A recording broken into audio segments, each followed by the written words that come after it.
Welcome back to the Nullify take, where we've got the TNT takes for you on Australian Survivor, Blood versus Water, the final episode. So before I start with my final thoughts, just would like to thank everybody once again for all the support you showed this season and liking the videos, commenting below.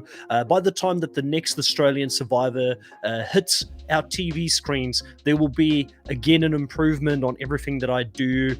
You will see a better camera quality. I'm going to change a few things in the background here, and I'm going to continue to work on my video editing skills. I had zero video editing skills in the beginning of this season, so I've kind of taught myself how to do a little bit, and you would see if you go back and watch my 5 top talking points for each week, you would see that it actually changed quite a lot throughout the season, and I'm going to continue to improve on that. So thank you for everybody that stuck with me and that watched all of these short form videos throughout the season. There will also be a podcast in which we will talk about the finale, and we'll also talk about all of our thoughts in regards to the whole season as a whole. So I'm looking forward to talking to some friends about Australian Survivor in a longer format as well, so keep a lookout for that one. And also, just before I get into my final thoughts here, the giveaway for the Australian Survivor buff is going to happen this week, and keep an eye out for that. It will be live, so if you're available around the time that I go live, awesome, jump in, ask a few questions. I'm more than happy to talk to you. Otherwise, it'll just be me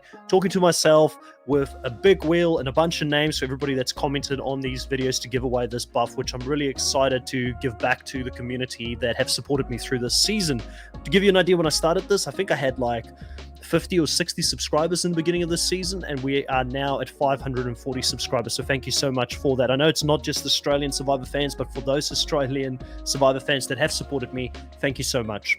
All right, final thought. Number one, Chrissy left it too late. I kind of called it in my previous talking points where I said that I don't think Chrissy's got any chance at winning this game. She did almost convince me at the end that her social game was of such a nature that people may respect this, because as a diehard fan of the show, I have seen many times in the past where players that I thought played a more dominant and aggressive game, players that maybe strategically owned their season, have lost against social players. And when Chrissy started talking about her social game here in the final episode and how she believes she had the best social game of everyone, and then her performance at Final Tribal Council, where she talked to every individual and shared stories about their lives with them, I almost thought she may be able to pull some votes out here and maybe get that runner-up spot ahead of Shay, who I thought had a better chance of getting some respect from the jury due to how well she did in all of the physical challenges out there. But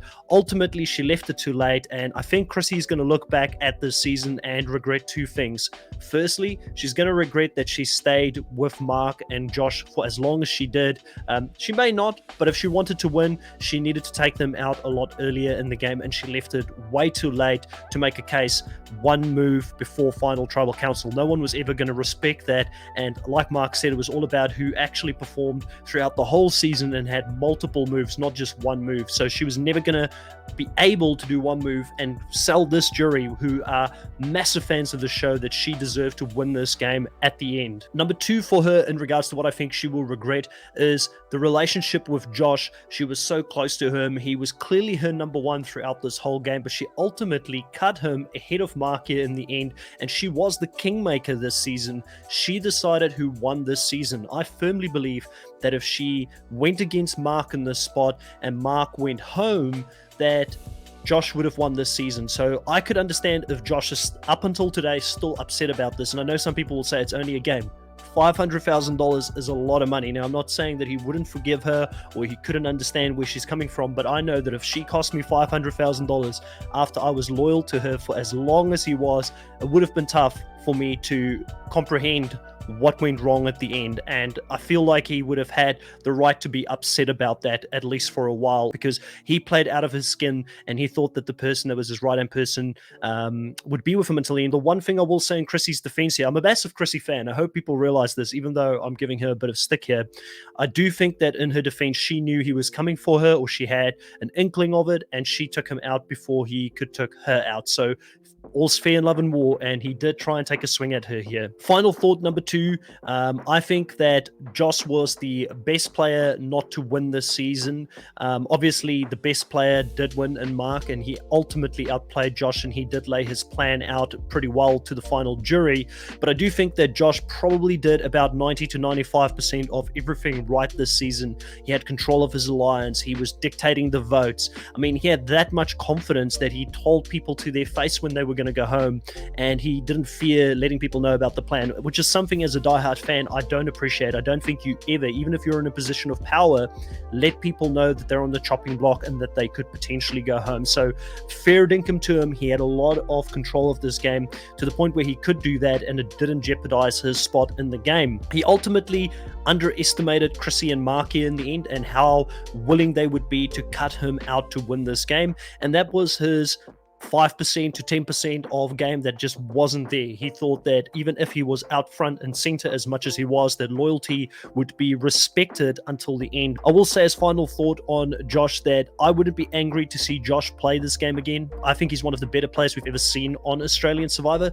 The big issue for me though is that I think people will look at him and they will say that he's not the most entertaining player. And I don't know if that is due to the edit or if that is due to him just not being a very entertaining person in general. He does seem like a really nice guy. Him and Mark are kind of similar. Like, even though I respect Mark's win and his game, I don't think Mark is the most entertaining player, and I think he would admit that himself as well. And they kind of almost carbon copies of each other. So, I mean, if Josh was ever to be on another season, if he was ever to come back, I think he could do extremely well, and he could potentially even win in a second try. He did not have a bad game playing this his first time out there. Final thought number 3. Shay becomes the challenge beast of the season. She goes out, wins 4 individual immunities. She was very impressive here in this final challenge where they had to plank while moving down this apparatus, which would engage their core, their shoulders, that much more. And I think as soon as we saw the challenge, we all knew Shay was going to win this. She's a yoga instructor. She's in phenomenal shape. And she ends up taking this one out, winning her 4th individual immunity challenge. She's won at Purgatory. And I think that no one could say that they outplayed better than her this season. She outright was the challenge beast of the season. And it's funny how it's always the ladies in general that stands up in these seasons and become the challenge beast. Australian Survivor really suits females in general when it comes to these challenges. I also want Shay to potentially be considered for the Challenge Australia. And I know a lot of people are watching this video and they're like, Chris, what are you talking about? There is this new reality TV show that has been around on MTV for close to 40 seasons now, The Challenge. And in this season, it's all about your physical ability. There's some social game, there's some form of voting people out. But I do think that Shay's case shows us that you can't be one-dimensional in this game, though. Even though you're physically a beast and you won a lot of challenges, the jury here clearly did not respect the fact that she didn't have any agency in the game. She didn't have the ability to motivate a vote to go in a different direction. And I think ultimately that's what cost her. Final talking point number 4 here. Mark becomes our champion of Blood versus Water. I picked up very early on in the season that Mark was in a very good spot. He came back to the season with a different level of focus. I could pick up that he was trying to be the unassuming leader in the beginning, where a lot of people looked up to him in the challenges, and he led by example. I think he was physically indispensable to tribes early on when they were doing those tribal competitions, but he really did work in the shadows, and like he said, allowed for someone like Josh to be ahead of him, who wanted to be the leader. And he wasn't seeking fame this time going out there. He didn't want to be seen as a great player. He just wanted to win. He had one target in mind. Mark, to me, played the perfect game, and that's why he got also all of the votes in the end, becoming, I believe, only the 2nd player in Australian Survivor history to take a clean sweep of votes here, Pia being the other one, which to me, if I ever had to do my winner rankings for Australian Survivor, would put Mark very, very high, possibly somewhere in the top 3. I would have to go and think about where I would put Mark in that list of winners, and maybe that's some off-season content that I could do. I know a lot of fans will say he didn't play an exciting game, but he played the game that was effective. A lot of the winners, in my opinion, that don't play exciting games are some of the most dominant winners out there, like Kim Spradlin.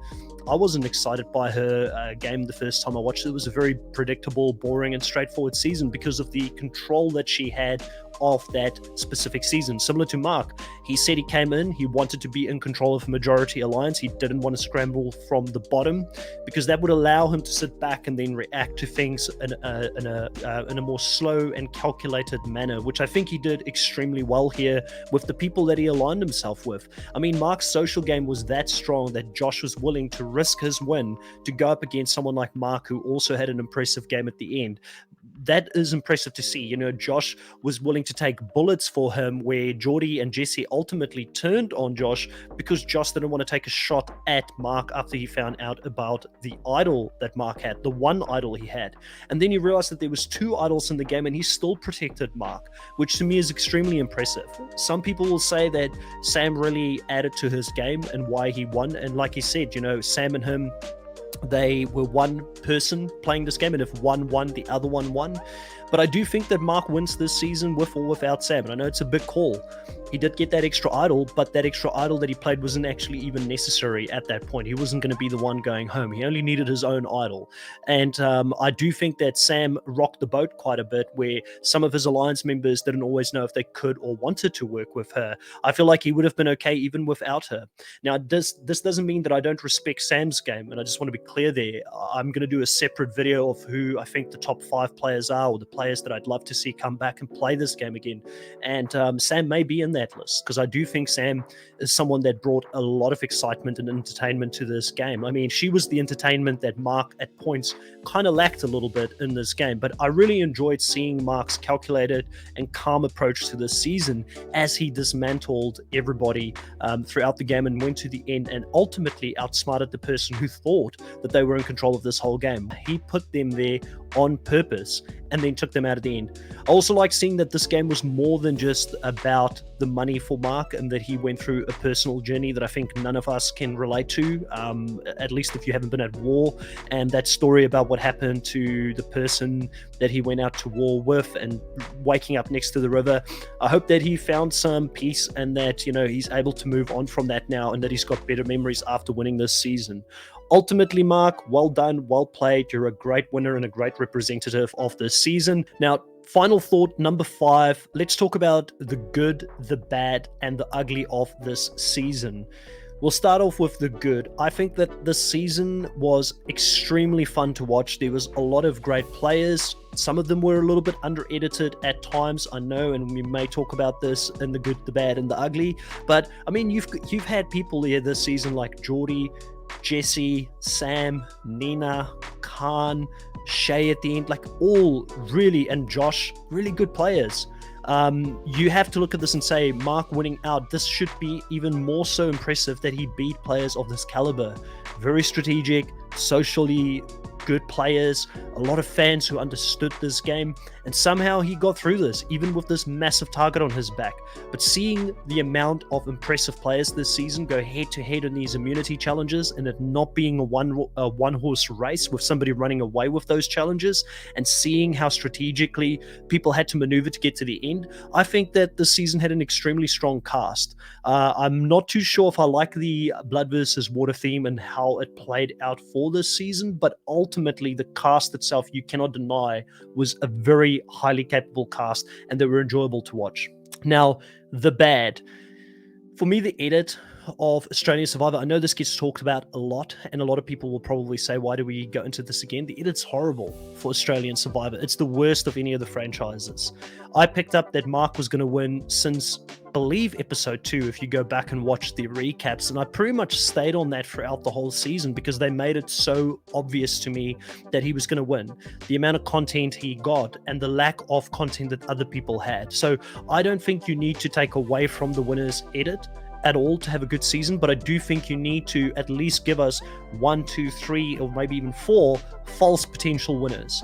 And at some point, Sam did rise a little bit, and I started thinking maybe it's Sam, but then I thought it could also just be because one of the two is going to win. Sam's getting a great edit because Mark's ultimately going to be the winner, but I never really thought that there was anybody else in contention. Nina, maybe for the first week, looked good, 2 weeks, but she also went missing. So Josh would have been the perfect person if he really ran this season as well as he did pre-merge. I would question why we didn't see more of him in the beginning, because it would have left a question mark until the final four as to who is ultimately going to win this season. And I don't think I was the only one this season that picked this up. A lot of casual fans spoke to me and said, listen, we know who's going to win this season because it's clear.